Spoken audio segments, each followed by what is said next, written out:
क्या भाजपा और नरेंद्र मोदी महाराष्ट्र में अपने 2019 के प्रदर्शन को दोहरा पाएगी?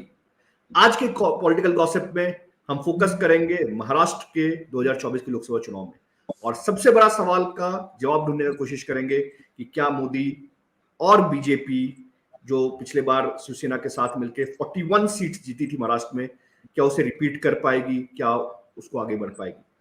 बात करने के लिए आयुष है हमारे साथ, को फाउंडर्स। पॉलिटिकल गॉसिप में हम लोग एक इनफॉर्मल चर्चा करते हैं, दूसरी चर्चा आज महाराष्ट्र में। तो नमस्कार सब लोगों का स्वागत है हमारे नए एपिसोड में। और अब चलिए स्टार्ट करते हैं डायरेक्टली कि कैसे महाराष्ट्र में, तो महाराष्ट्र लोग कह रहे हैं कि बीजेपी काफी जगह पे स्वीप कर रही है और वो सब चीजें हो रही है, लेकिन Maharashtra along with west Bengal और तमिलनाडु इन सब में एक बहुत ही क्रिटिकल स्टेट माना जा रहा है। तो क्या कुछ अलग हो गया है? शिवसेना तो पिछली बार भी साथ थी, इस बार भी शिवसेना साथ है, बड़ा पोर्शन तो साथ ही है शिवसेना, और बल्कि एनसीपी का भी एक चंक आ गया है, तब भी क्यों ऐसी चर्चाएं हो रही है? क्या रीजन? आयुष, हम वीडियो रिकॉर्ड कर रहे हैं 12 मार्च 2024 को, क्योंकि मैं ये डेट इसलिए बता रहा हूं महाराष्ट्र के संदर्भ में, क्योंकि हो सकता है जब वीडियो लाइव हो तो सिचुएशन कुछ अलग हो। तो डेट बता देना बहुत इंपॉर्टेंट है कि हम जो बात करेंगे आज की स्थिति बारे करेंगे, 12 मार्च 2024 के बारे में बात करेंगे। मेरे ख्याल से आज 12 मार्च 2024 को एक स्टेट देश का, जो बीजेपी लेड एनडीए का जो अनसॉल्व्ड स्टेट है वो महाराष्ट्र है। इकलौता स्टेट जो अनसॉल्व्ड है वो महाराष्ट्र है, जहां पे प्रॉबेबली वो स्वीप करते हुए नहीं दिख रही है। ऐसा नहीं है कि वो सीट जीतते हुए नहीं दिख रही है, बट अभी अमित शाह पिछले रैली में बोल के आए हैं कि इस बार 40-41 से काम नहीं चलेगा, 45 प्लस चाहिए। पर 12 मार्च 2024 को ये होता हुआ नहीं दिख रहा है। इसके मूलतः 2-3 कारण है। मैं थोड़ा इतिहास से आज के बारे में आज तक लाऊंगा। पहला बात है कि Maharashtra has never been a BJP state. Maharashtra Bhajpa का कोई किला रहा नहीं है। भाजपा महाराष्ट्र में तीसरे नंबर की पार्टी रही है लंबे समय तक।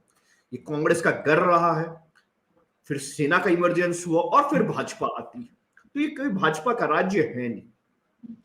इनफैक्ट आप देखेंगे सन 2014 तक भाजपा कभी सरकार नहीं बना पाई थी, या भाजपा सेना कंबाइंड भी एक बार ही मनोहर जोशी के नेतृत्व में सरकार बना पाई थी, और कभी सरकार भी नहीं बना पाई थी। इवन बीजेपी सेना कंबाइंड टुगेदर महाराष्ट्र में सरकार नहीं बना पाई थी 2014 तक, एक इंस्टेंस छोड़ के। तो आप ये समझ लीजिए कि ये कांग्रेस का पुराना स्टेट रहा है। कांग्रेस में भी डिवीजन हुआ, राष्ट्रवादी बने, पर ये भाजपा का स्टेट रहा नहीं। ये भाजपा का स्टेट बनना शुरू हुआ है 2014 के चुनाव से। तो it's a new state Bhajpa के लिए।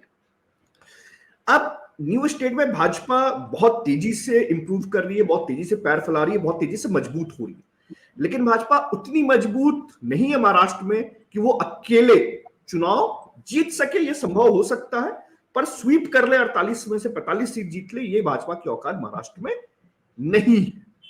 जो हालत उनकी यूपी में है, गुजरात में है या मध्य प्रदेश में है, वो हालत महाराष्ट्र में नहीं। तो भाजपा को अलायंस पे डिपेंडेंट रहना पड़ता है। भाजपा और शिवसेना, अर्स्टवाइल शिवसेना जो मेन शिवसेना थी, वो कॉम्बिनेशन 2014 के बाद के प्रदेश में अनबीटेबल हो गई थी, अनबीटेबल थी। पर आप सभी को पता है कि 2019 में मनमुटाव हुआ, उद्धव जी मुख्यमंत्री बने, फिर शिवसेना टूटी, और अब शिवसेना भी टूटी हुई और एनसीपी भी टूटी हुई है। पर रिसर्च बताती है, ग्राउंड रिसर्च बताती है कि जो एकनाथ शिंदे टूटे हैं वो 30-40% से ज्यादा वोट शिवसेना का नहीं ला पा रहे हैं।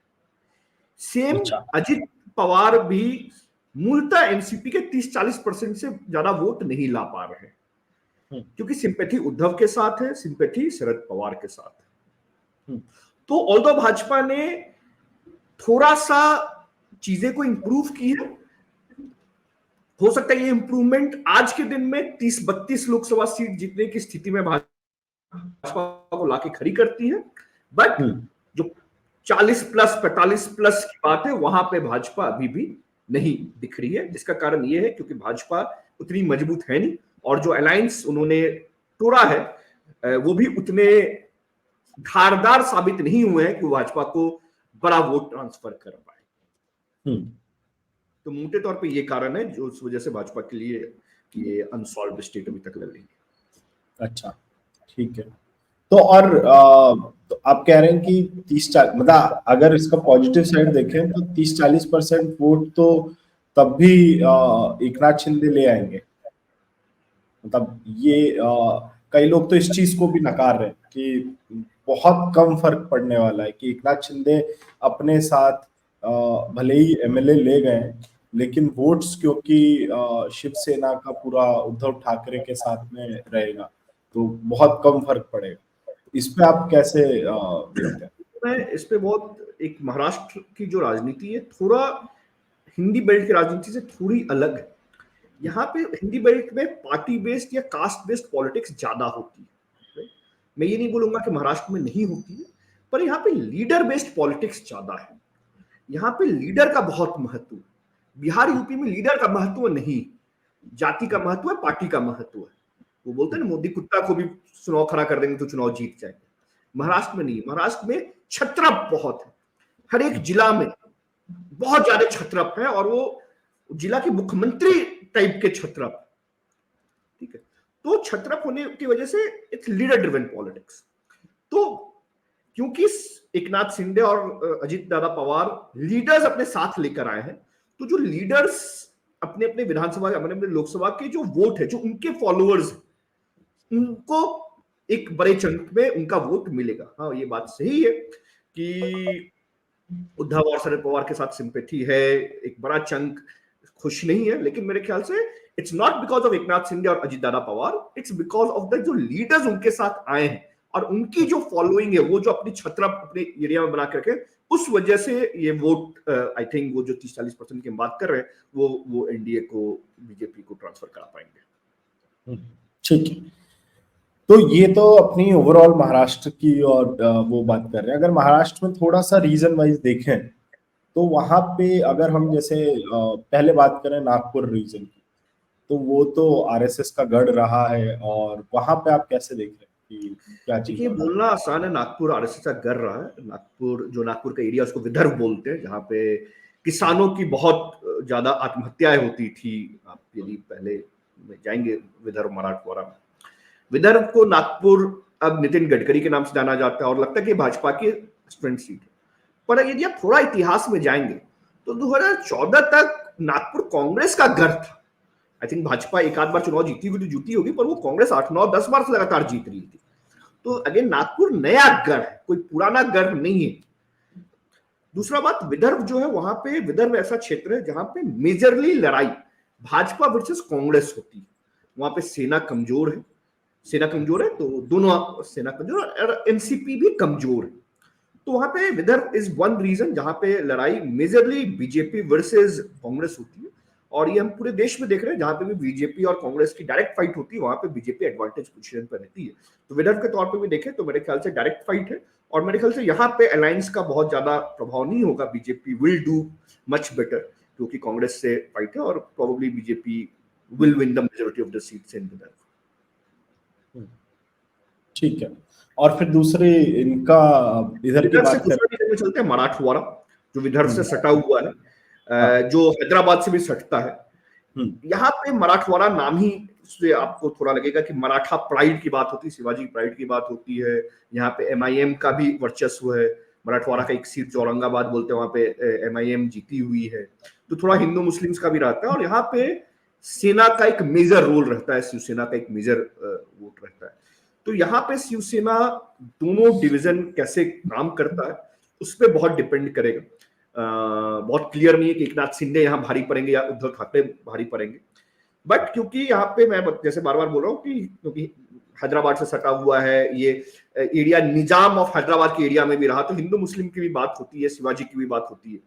तो मोदी क्योंकि फैक्टर है और मोदी हिंदुत्व के प्रतीक है, तो मेरे ख्याल से पोलराइजेशन थोड़ा काम करेगा यहाँ ज्यादा। बीजेपी एडवांटेजियस पोजीशन पर रहेगी मराठवाड़ा में, बट हो सकता है वो पूरा स्वीप नहीं कर पाए। अगला जोन में चलते, तीसरा जोन जो पश्चिम महाराष्ट्र है, जो सबसे अमीर एरिया है बॉम्बे के बाद, जो पुणे का बेल्ट बोला जाता है, जो शरद पवार का गढ़ है। पश्चिम महाराष्ट्र में फाइट में कांग्रेस थोड़ी पीछे रहती है। एनसीपी जो शरद पवार की पार्टी है, वो पश्चिम महाराष्ट्र की पार्टी के रूप में जानी जाती है। यहाँ पे शरद पवार को अपना किला बचाने की लड़ाई लड़नी, क्योंकि उनको पार्टी टूटी है। सबसे इंटरेस्टिंग बैटल पश्चिम महाराष्ट्र में ही होगा, क्योंकि यहाँ पे एनसीपी भी मजबूत है, कांग्रेस के भी है, सेना भी ठीक ठाक है, Bhajpa is weakest. India Maharashtra में बात करेंगे तो एक एरिया जहां भाजपा वीकेस्ट है वो पश्चिम महाराष्ट्र और कोंकण का बेल्ट आता है, तो यहाँ पे भाजपा वीकेस्ट है। तो यहाँ पे आई थिंक सबसे बड़ा होगा। मुझे एक चीज जो लग रही है, बारामती सीट है जो शरद पवार की ट्रेडिशनल सीट रही है, उनकी बेटी सुप्रिया सुले लड़ती है, वो सीट पे काले बादल मंडरा रहे हैं, क्योंकि भाजपा पिछले 2 बार से बहुत कम मार्जिन से हार रही है, 1 लाख 1.25 लाख वोट से हार रही है। अजीत पवार के आने की वजह से और कई फायदा हो नहीं हो, मुझे दिख रहा है कि बारामती में यह फायदा होगा, और हो सकता है बीजेपी शरद पवार के गढ़ में सुप्रिया सुले को हरा के पहली बार बारामती भाजपा जीतेगी, ऐसा मुझे दिख रहा है। अलग रीजन की तरफ चलते हैं, उत्तर महाराष्ट्र जो नासिक का एरिया, आई थिंक ये बीजेपी का सबसे स्ट्रॉन्ग एरिया है, थोड़ा ट्राइबल बेल्ट भी है, तो मेरे ख्याल से उत्तर महाराष्ट्र में मैक्सिमम फाइट बीजेपी और कांग्रेस के बीच में है, तो मेरे ख्याल से बीजेपी को यहाँ पे दिक्कत नहीं आएगी। बीजेपी शुड ट्राइबल वोट्स, क्योंकि यहाँ पे आपने बताया कि लगभग मतलब 20% से ऊपर है, 20-25%, तो क्या ट्राइबल वहां पे किसको वोट करते हैं या कुछ वैसा नहीं है? ट्राइबल में 2 चीजें, भाजपा बहुत लंबे समय से, मतलब tribal has been a traditional voter of Congress, let's make no mistake about it, but Bhajpa tribal में बहुत मेहनत, बहुत दिनों से काम कर रही है। साथ में ट्राइबल में थोड़ा लीडर बेस ज्यादा चलता है, तो बीजेपी ने सारे अच्छे बड़े लीडर ट्राइबल के अपने पार्टी में कर लिए, तो आई थिंक उसका बेनिफिट भाजपा को मिलेगा, खास करके नंदुरबार का जो सीट है तो मिलेगा, और मेरे ख्याल से भाजपा को उत्तर महाराष्ट्र में कोई क्रिटिकल नहीं आएगी। कोंकण में, क्योंकि कोंकण जो एकनाथ शिंदे ठाणे से आते हैं, उनको भी कोंकण का पार्ट माना जाता है, तो आई थिंक कोंकण में थोड़ा चैलेंज है, पर मेरे ख्याल से भाजपा और सेना की अलायंस कोंकण में भी निकाल लेगी। I think real test will be in Mumbai, क्योंकि Shivsena is known for Mumbai, और वहां पे उद्धव आई थिंक काफी स्ट्रॉन्ग है, तो I think Mumbai will be a real challenge, क्योंकि अर्बन सीट है, भाजपा चाहेगी कि अर्बन के सीट की वजह से मैक्सिमम सीट निकल जाए, बट लेट्स सी, मतलब मुझे I am not very positive about Mumbai for BJP as for the moment. Okay, ठीक है। तो और यहाँ पे एक जो एक महाराष्ट्र क्योंकि सबसे रिच स्टेट है, तो उस चीज का कैसे प्रभाव पड़ता है, मतलब बिजनेस पूरा वहां से ड्राइव होता है, वो कैसे महाराष्ट्र की पॉलिटिक्स में क्लियर होता है? महाराष्ट्र एक अमीर स्टेट है, पॉलिटिकली भी अमीर स्टेट है, तो सबको महाराष्ट्र में शासन चाहते हैं, क्योंकि वो एक बड़ा फंड का सोर्स बनता है, तो महाराष्ट्र की लड़ाई एक अस्मिता की भी लड़ाई है और एक फाइनेंस कैपिटल की लड़ाई है, और मेरे ख्याल से काफी पैसा भी लोगों के पास और ये पार्ट आएगा। पर मैं एक चीज बोलना चाहूंगा, क्योंकि अब हम सेशन के कंक्लूडिंग की तरफ है, कि हम 12 मार्च की बात कर रहे हैं, मेरे ख्याल से अभी महाराष्ट्र की राजनीति में कुछ बड़ा होना बाकी है। भाजपा चुनाव में महाराष्ट्र को अनसॉल्व्ड स्टेट की तरह नहीं जाएगी। महाराष्ट्र उत्तर प्रदेश के बाद सबसे बड़ा स्टेट है, 80 के बाद सबसे ज्यादा सीट 48 सीट से आती है। भाजपा 48 सीट को सॉल्व करके चुनाव में जाना चाहेगी। भाजपा ने, मैंने जैसे बताया, 2 पार्टियां तोड़ी, मराठवाड़े के एक बड़े नेता कांग्रेस के पूर्व मुख्यमंत्री अशोक चौहान को अपने साइड लिया नांदेड़ लोकसभा ठीक करने के लिए। एक और इंसिडेंट बड़ा महाराष्ट्र में कुछ ना कुछ होने वाला है। इस स्थिति में भाजपा महाराष्ट्र चुनाव में नहीं जाएगी। आयुष, आप ये बात लिख लीजिए। आज मैं डेट बार बार रिपीट कर रहा हूं, आज 12 मार्च है। आज एक घटना और हुई है देश की राजनीति में। हरियाणा के मुख्यमंत्री मनोहर लाल खट्टर ने रिजाइन किया और बीजेपी और जेजेपी अलायंस से अलग हो रही है। ये सहमति से अलग हुआ जा रहा है। बीजेपी हरियाणा में, बीजेपी एंटी जाट कंसोलिडेशन पे चुनाव जीतती है। जेजेपी जाट की पार्टी है। जेजेपी यदि चुनाव हरियाणा में अकेले लड़ती है तो ये भाजपा को बेनिफिट होगा, तो जेजेपी चुनाव अकेले लड़ेगी और भाजपा को बेनिफिट होगा हरियाणा में। मुझे जो लग रहा है कि अगेन ये मेरी गट फीलिंग है, कोई रिसर्च नहीं, कोई बैकिंग नहीं है, कोई इसका वो नहीं है, मुझे ऐसा लग रहा है कि उद्धव ठाकरे, शिवसेना उद्धव ठाकरे ग्रुप महाराष्ट्र की चुनाव अकेले लड़ेगी और ये कहीं ना कहीं ये दिल्ली से ये तय होगा, क्योंकि यदि उद्धव अकेले चुनाव लड़ते हैं तो फिर भाजपा के लिए 45 प्लस जाना संभव है। तो मेरे ख्याल से ऐसा ये हो, शरद पवार को लेकर कुछ ना कुछ महाराष्ट्र में जरूर एक बड़ा इंसिडेंट होगा, जिससे भाजपा जो आज एनडीए 30-32 पे वो 45 पार जाएगी। आज मैं पिछले जो 2-3 दिनों से बात सुन रहा हूं, जो खबर आ रही है कि कांग्रेस और उद्धव में ठन गई है। एक चीज और, एक छोटी पार्टी है वहां पे, वीबीए, वंचित बहुजन आघाड़ी, प्रकाश अंबेडकर की पार्टी है। ये पार्टी भी अकेले चुनाव लड़ेगी, इंडिया अलायंस को डैमेज करेगी। एआईएमआईएम भी अकेले चुनाव लड़ेगी, इंडिया अलायंस को डैमेज करेगी। पर ये सब होने के बाद भी करंट इंडिया फॉर्मेशन 45+ पे जाती हुई नहीं दिख रही। तो उद्धव या शरद पवार को चुनाव अकेले लड़ना होगा, तभी भाजपा 45+ क्रॉस करेगी। और मेरे ख्याल से इसकी स्क्रिप्ट लिखी जा चुकी होगी, अगले 1 सप्ताह 10 दिन में आप इसका वो देख पाएंगे। चलिए, सही है। तो देखते हैं इसी तरह से। तो आज हमने महाराष्ट्र डिस्कस किया और महाराष्ट्र किस तरह से वोट करने वाला है आज की सिचुएशन के हिसाब से वो डिस्कस किया। इसी तरह से हम नेक्स्ट स्टेट के बारे में बात करेंगे। और तो हमने पहले यूपी डिस्कस कर लिया, आज महाराष्ट्र डिस्कस किया। अगले एपिसोड में डिस्कस करेंगे देश के तीसरे सबसे बड़े राज्य लोकसभा सीट के मामले में, बंगाल की 42 सीट के बारे में। तो आप लोग सब्सक्राइब कर लीजिए चैनल, अगर आपको पसंद है देखना ये सब। तो थैंक यू।